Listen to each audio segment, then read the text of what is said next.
নমস্কার বন্ধুরা, কেমন আছেন সবাই? আশা করছি সবাই ভালো আছেন এবং সুস্থই আছেন। আমি মিলি বিএম ক্যানভাসের নতুন পাতায় আপনাদের সবাইকে স্বাগত জানাই। আজ ইন্ট্রোটা একটু অন্যভাবে দিলাম। প্রত্যেক দিন তো একই রকমভাবে শুরু করি, চেষ্টা করলাম আর কি বলতে পারেন। আর আজকে তো রবিবার মানেই তো জানেন ছুটির দিন, ব্যস্ততম দিনগুলোর মধ্যে একটু স্বস্তিতম দিন আর খোশ মেজাজের দিনও বলতে পারেন। অন্যান্য দিনগুলোর তুলনায় এই রবিবার দিনটা বন্ধুরা একটু ভালোই কাটে আমার। যেহেতু হাজব্যান্ড বাড়িতেই থাকে, তাই একটু সঙ্গীও হয়ে যায় এবং গল্প করতে করতে দিনটা যে কোন দিকে কেটে যায় সেটা বুঝতেই পারা যায় না। আজকের ব্লগটা আমি দুপুর থেকেই শুরু করছি, আর আপনাদের প্রত্যেককেই আমি ব্লগের শুরুতেই ধন্যবাদ জানাতে চাই, কারণ আমার এই ভুল ত্রুটিযুক্ত ব্লগগুলোকে আপনারা এত পরিমাণ ভালোবাসা দেবেন সত্যিই আমি বুঝতে পারিনি। আপনাদের প্রতিটি কমেন্ট কিন্তু আমি পড়ি এবং নিজেকে আরও তৈরি করি যাতে ত্রুটি মুক্ত ব্লগ আপনাদেরকে উপহার দিতে পারি। আর আমারও ভালো লাগে না এত ত্রুটি থেকে যাচ্ছে, কিন্তু কি করব বলুন, আমিও তো নতুন ব্লগার, তাই না? তাও চেষ্টা করছি আপনাদের ভালোবাসা, এত অফুরান ভালোবাসার জন্যই হয়তো চেষ্টা করছি, চেষ্টা করেও যাব। আপনারা আমার সাথে থাকবেন আর প্রত্যেককে আন্তরিকভাবে আমি ধন্যবাদ জানাতে চাই। আর দুপুর থেকে যেহেতু ব্লগটা শুরু করছি, দুপুরের মেনুতে আজকে কি কি ছিল সেটাও আপনাদের দেখাবো। আজকে যেহেতু রবিবার ছিল, দুপুরে যেটুকু আমরা তো জানেন আপনারা যে আমরা ওই 1-2 দিয়েই লাঞ্চটা সেরে থাকি, কারণ আমরা ইচ্ছে করেই বানাই না, যেহেতু দুটো মানুষ আর বেশি কিছু করার দরকারটাই বাকি। এই লাঞ্চের মেনুতে ছিল সাদা ভাত, একটু স্যালাড, বেগুন ভাজা আর দুর্দান্ত চিকেনের আইটেম। ওই একটা হলেই আর কিছু লাগে না, ওটাই তো ব্লকবাস্টার সুপারহিট মেনু, তাই না? রবিবার মানেই চিকেন চাই। আর পাশে যে দইটা দেখছেন, এই দইটা আমরা আগে খেতাম না, কিন্তু একদিন কর্তামশাই স্কুল থেকে আসার সময় এই মিষ্টি দইটা এনেছিল। তখন এই রেড কাপের দইটা এত ভালো লেগেছিল, তখন থেকে ওটাই আমাদের লাঞ্চের সঙ্গী হয়ে গেছে। আর বিকালের দিকে একটু বেরিয়েছিলাম পার্কটা আমাদের বাড়ির সামনেই। পার্কটার নাম হচ্ছে অরবিন্দ শিশু উদ্যান। ওটা ওই ঢুকেই দেখতে পাবেন, এই যে লেখাই আছে। আর অরবিন্দের একটা স্ট্যাচু আছে। এই পার্কটা 1976 সালে তৈরি হয়েছে। বাড়ির সামনে হলেও কোনো দিন আসা হয়নি, কর্তামশাই অনেক দিন এসেছে, আমি কিন্তু আসিনি বন্ধুরা। আর এই প্রথমই আসলাম, যেহেতু এটা শিশুদেরই উদ্যান। যদিও শিশু উদ্যান, প্রত্যেকের মধ্যেই তো একটি করে ছোট শিশুই লুকিয়ে আছে, তাই না? শিশু সুলভ মনটা তো আর কারোর মধ্যে অনুপস্থিত নেই, প্রত্যেকের মধ্যেই একটি শিশু সুলভ মন আছে। আর ওই জন্যই আরও এসেছিলাম, শিশুদের দেখলেই যেহেতু মন ভালো হয়ে যায়, তাই চলে এসেছিলাম এই পাশের শিশু উদ্যানটিতেই নিজের বাচ্চা সুলভ মনটিকে একটু উজ্জীবিত করার জন্য। কারণ শিশুদের দেখলেই বন্ধুরা মনটা কীরকম আনন্দে ভরে ওঠে, ওরা এত চনমনে হয়। আর এই যে পার্কের মধ্যেই একটি সুন্দর অ্যাকোয়ারিয়াম হল আছে। এখানে শুনেছি যে 3D হলও আছে, কিন্তু ওটা দেখা হয়নি, যেহেতু বেশিক্ষণ ছিলাম না। ওই বিকেল থেকে সন্ধ্যের মধ্যে যেটুকু ঘুরতে পেরেছি আর কি। এই যে অ্যাকোয়ারিয়ামের ভিতরে মাছগুলো খেলে বেড়াচ্ছে দেখছেন, অনেকগুলো অ্যাকোয়ারিয়াম আছে। আর মাছগুলোকে দেখে কীরকম প্রাণবন্ত লাগছে না? সোনালি কালারের মাছ, সিলভার কালারের মাছ, প্রত্যেকটি মাছ কত সুন্দর খেলে বেড়াচ্ছে আর দেখতেও দুর্দান্ত লাগছে। আর আরেকটি যে অ্যাকোয়ারিয়ামের পাশেই যে একটা বড় রকমের পুলের মতো করা আছে, ওটাতেও দেখলাম বন্ধুরা মাছ, কচ্ছপ এই সমস্তগুলো চড়ে বেড়াচ্ছে।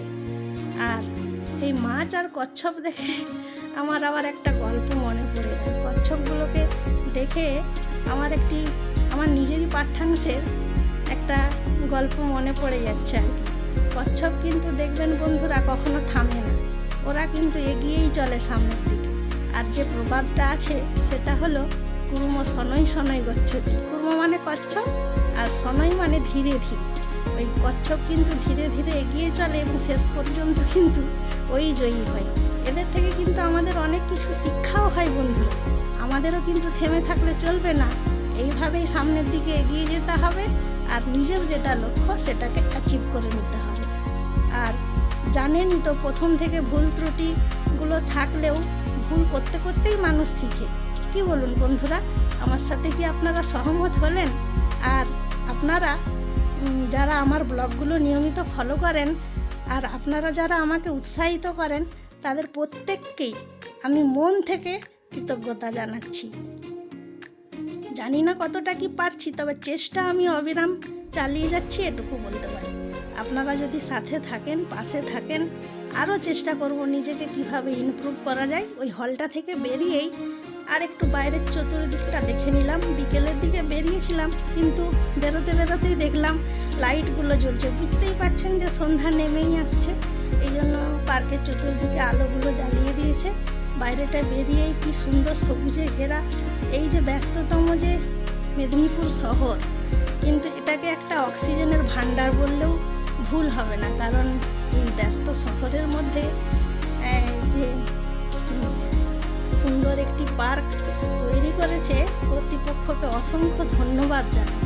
আর দেখতেই তো পেলেন যিনি তৈরি করেছেন, ওখানে ফলকে লেখা আছে, নামটা আবার ভুলে গেলাম, ওই সিদ্ধার্থ বলে কিছু একটা মনে পড়ছে। আর এই পাশেই আবার দেখছি কচিকাচারা দোলনাটায় দোল খাচ্ছে। ওদেরকে দেখে আবার আমার ছোটোবেলার স্মৃতি বন্ধুরা মনে পড়ে যাচ্ছে। প্রতিদিন বিকেল হলেই ছুটে চলে যেতাম পাশের স্কুল গ্রাউন্ডে, ওখানে মানে যেতেই হবে। বিকেল হলো তো ছুটে চললাম। বিকেল মানেই ছেলেবেলা, ছেলেবেলা মানেই শৈশব, আর শৈশবটাকে কখনোই হারাতে দেবেন না বন্ধুরা। কারণ প্রত্যেকের মধ্যে এই শিশুসুলভ মনকে অবশ্যই বাঁচিয়ে রাখা উচিত। শিশুদের মধ্যে কোনো জটিলতা থাকে না, ওদের মধ্যে কোনো কঠিন, ওরা বাস্তব জিনিসটা না বুঝলেও আমার মনে হয় ওই শৈশবকালটাই সবচাইতে বেস্ট ছিল। আমার সাথে কারা কারা সহমত বন্ধুরা? আমি কি ঠিক বলছি? কথাগুলো কি রিলেট করতে পারছেন? আর আমি এই ছোটোবেলাটাকে প্রচুরভাবে মিস করি। এই জন্যই বারবার এই স্মৃতিচারণা করতে গিয়ে মানে নিজের ছেলেবেলাটাকে ফিরে পাচ্ছি। যাই হোক, আমার এই ক্যানভাসের নতুন পাতায় এটাও আমার যুক্ত হয়ে থাকবে। আর আমি যা কিছুই করি না কেন আপনাদের সাথে তো শেয়ার করছি, আর করেও যাব। আর এটি আমার ডায়েরির একটি পাতায় রয়েও গেল, আপনাদের সাথে শেয়ারও হয়ে গেল। আর একদিন না একদিন তো এই লাইফে প্রবেশ করতেই হবে। এখন দুজন আছি, পরবর্তী ক্ষেত্রে যখন 3 জন হব তখন তো হয়তো প্রায় রোজই আসতে হবে। কারণ ছোট বাচ্চাদেরকে পার্কে নিয়ে আসলে ওদের মনও ভালো থাকে, আর বড়দেরও ছোটদেরকে দেখলে মন ভালো হয়ে যায়।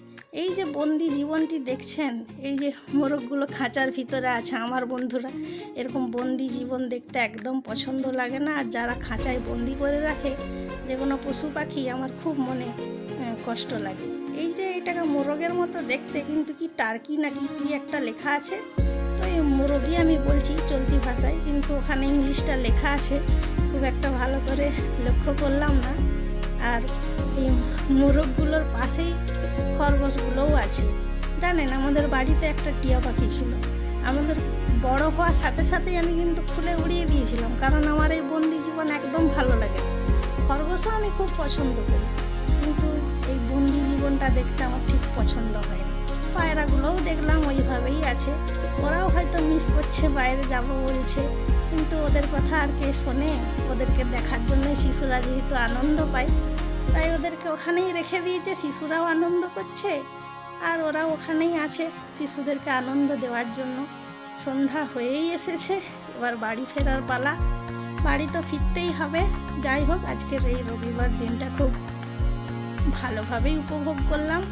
এইখানে আবার একটা দেখছি লাফানোর মতো কি জিনিস আছে, এটা আমি অনেকবারই দেখেছি, কিন্তু এটার নাম ঠিক জানি না।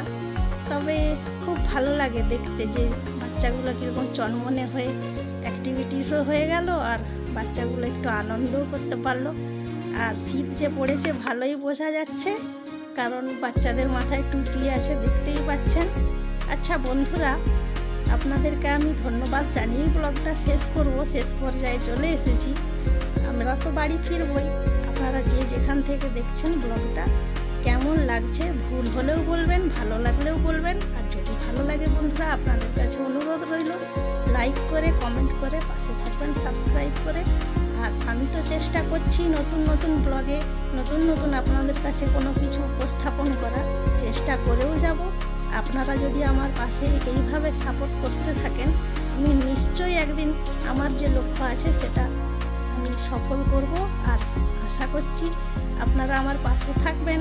আর যতক্ষণ না আমি নতুন ব্লগ আনছি ততক্ষণ সবাই সুস্থ থাকবেন, ভালো থাকবেন, আর আমাকে এইভাবেই সাপোর্ট করতে থাকবেন। বাড়ির মেয়ে ভেবেই একটু সাপোর্ট করুন বন্ধুরা, যেহেতু নতুন ব্লগার ভাবতেই পাচ্ছেন বা বুঝতেই পাচ্ছেন কি বলতে চাইছি।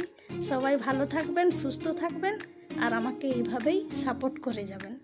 অনেক ভালো থাকবেন। দেখা হচ্ছে পরবর্তী ব্লগে। ততক্ষণের জন্য বন্ধুরা